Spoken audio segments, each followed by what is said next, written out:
Good afternoon to you. Today we will continue with parliamentary procedure. In the last class, we have started resolutions. And we have also seen that there are three types of resolutions. One is private member resolution, second is government resolutions, and the third is statutory resolutions. Now we will see private member resolution. I have already told you who is a private member. Any member of parliament other than the member of council of ministers is called a private member. So, a member of parliament who is not a minister is a private member and he has to give notice for a resolution. The notice addressed to Secretary General and can be given to Parliamentary Notice Office. What is the notice period? 2 days, at least 2 days before the proposed date of debate. The names of the members from whom such notices are received are balloted. That is how the priority is decided. The members getting first 3 places in the ballot for any particular day allotted for private member resolutions will be asked to give notice of one resolution each within 2 days of the ballot. These resolutions, if admitted, are then included in the list of business. I have already told you the Fridays, the last 2.5 hours is allocated for private member business, and the resolution and bills, they are taken on alternate Fridays. So after the resolutions are admitted, as you know, the copy of each admitted resolution is sent to the ministry. On the allotted day, the resolution is moved in the house. When it is moved, there are various choices. It can be adopted, or it can be negatived, or it can be withdrawn, or it may remain partly discussed, or the debate may be adjourned. Any of the 5, any of the one of these situations can happen. Now, if a resolution is set down in the list of business for a day, is not taken up on that day, it is treated as lapsed and it is not set down for discussion on any subsequent day. Remember, once it is settled and if it is not taken up, then it is treated as lapsed. Normally, as I told you, the last 2.5 hours of a sitting on every alternate Friday, starting from second Friday of the session, is allotted for discussion of private member resolutions. However, Speaker may, in consultation with the leader of the House, allot any other day. There is no sanctity if the Speaker wants. The prerogative of the Speaker. The time limit for discussion of an individual resolution is recommended by the Committee on Private Member Bills and Resolutions. Who decides? Private member bill. Private member, that is Committee on Private Member Bills and Resolutions. Normally 4 hours are allotted. Nevertheless, there are instances where even 10 hours have been taken for discussing a private member resolution. So, normally 4 hours. No speech on a resolution can exceed from, normally 15 minutes. However, if the mover of the resolution or the minister concerned are speaking for the first time, which is called maiden speech, then 30 minutes can be given subject to the approval of speaker. So maiden speech 30 minutes.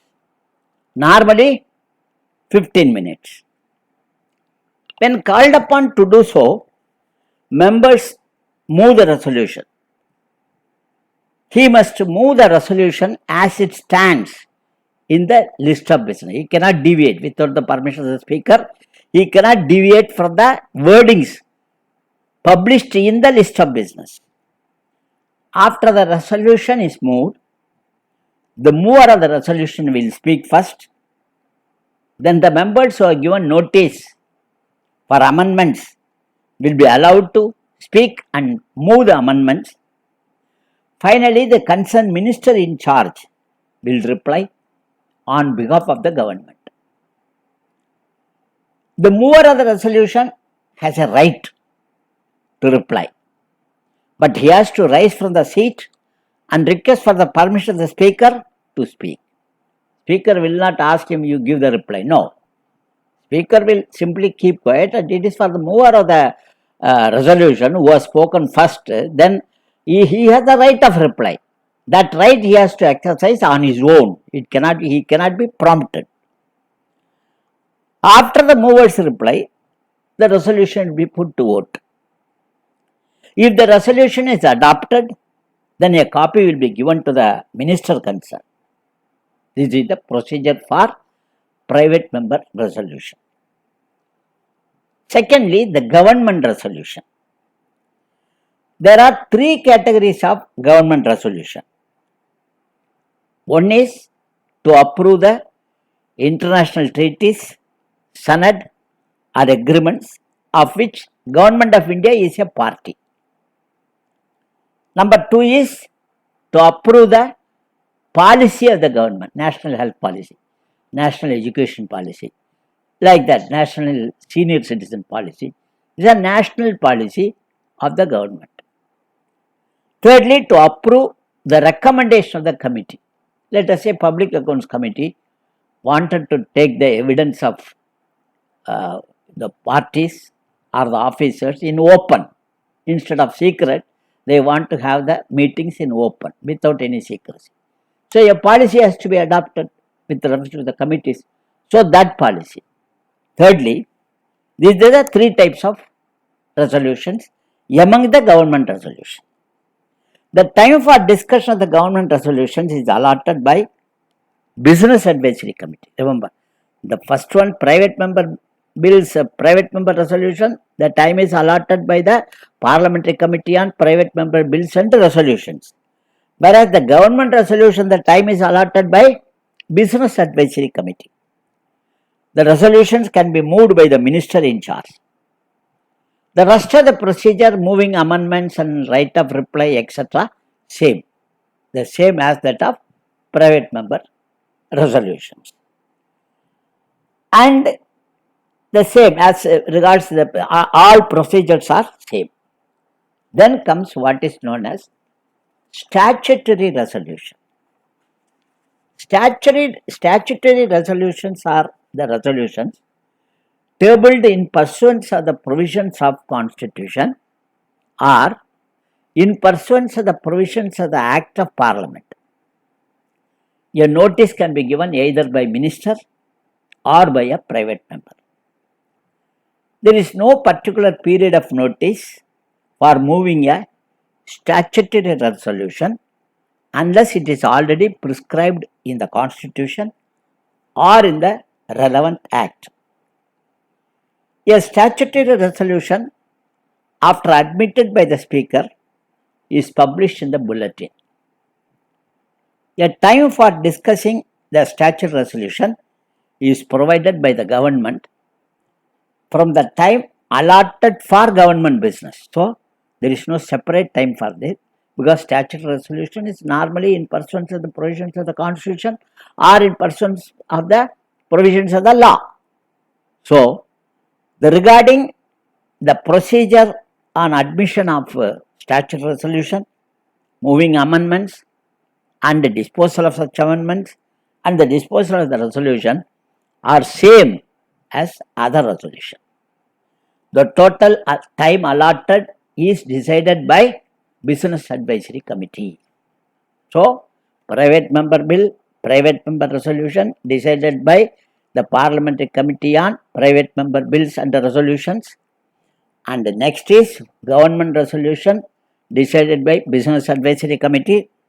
Here again the statutory resolution time is decided by Business Advisory Committee. Now, what are the resolutions under the Constitution? The Constitution has provided resolutions for the following purpose. One is impeachment of President. Second is removal of Vice President. Third is removal of Deputy Chairman Rajya Sabha. Fourth is removal of Speaker and Deputy Speaker. Fifth is disapproval of ordinance. Sixth is law by the Parliament on a state subject, 249, Article 249. Then seventh is creation of All India Services, Article 312. Then eighth is approval of proclamation of emergency and President rule, Article 352 and 356. These are all the resolutions which have been provided in the Constitution itself. Then there is resolutions under the Act of Parliament. Certain acts provide that the rules or notifications made thereunder should be approved by the resolution of Parliament within the prescribed time. These rules have to be placed on the table of the House for approval. And if the House disapprove, then the discussion will take place and the disapproval will be communicated to the concerned minister. So, these are all the procedure for resolution. So, we have seen what are the conditions of admissibility of resolution, what are the various kinds of resolution, how do you deal with the private member resolution, how do you deal with the government resolution, how do you deal with statutory resolution, what is the notice period for all the three kinds, and who allots the time, and what is the procedure. All these things we have seen in this episode. Thank you. We will continue with the other provisions of business in Parliament in subsequent classes. Thank you very much. Thank you.